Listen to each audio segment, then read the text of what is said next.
एका बाजूला नगरपरिषद जनतेकडून नियमित कर आणि विविध शुल्कांची वसुली करते, मात्र दुसरीकडे शहरात स्वच्छतेचा पार बोजवारा उडालाय।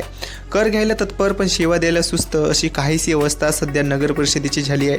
शहरातील कचरा समस्या आणि प्रशासकीय दुर्लक्षाविरोधात 20 जानेवारी 2026 रोजी लोकप्रतिनिधीसह नागरिकांनी आक्रमक पवित्रा घेत नगरपरिषदेला निर्वाणीचा इशारा दिला आहे।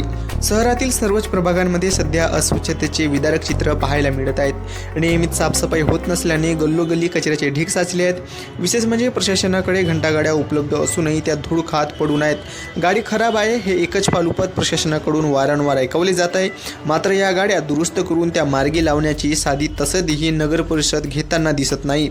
या वाढत्या अस्वच्छतेमुळे शहरात दुर्गंधी पसरली असून नागरिकांच्या आरोग्याचा प्रश्न येरणीवर आला आहे। रोगराई पसरण्याची भीती व्यक्त करत दिनांक 20 जानेवारी 2026 रोजी विविध पक्षांच्या पदाधिकाऱ्यांनी आणि संतप्त नागरिकांनी नगर परिषद प्रशासनाला धारेवर धरले।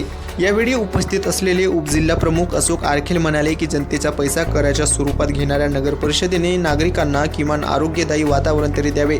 जरी ही परिस्थिती सुधारली नाही तर तीव्र आंदोलन छेडले जाईल। या प्रसंगी हर्षल पवार, दुर्गेश किरणापुरे, विक्की बोमचेर, रुपाली रोतकर, ललिता पंकज यादव, दीपा सुनील सहारे आणि राणी यादव, चंद्रकुमार चुटे, सुनील भालेराव, सुनील तिवारी, रोहित कनुजिया, संदीप बर्वे, माही बंजारे यांच्यासह मोठ्या संख्येने नागरिक उपस्थित होते। आता या निवेदनानंतर नगरपरिषद जागी होते की कुंभकर्णी झोप सुरूच ठेवते हे पाहणे महत्त्वाचे ठरेल।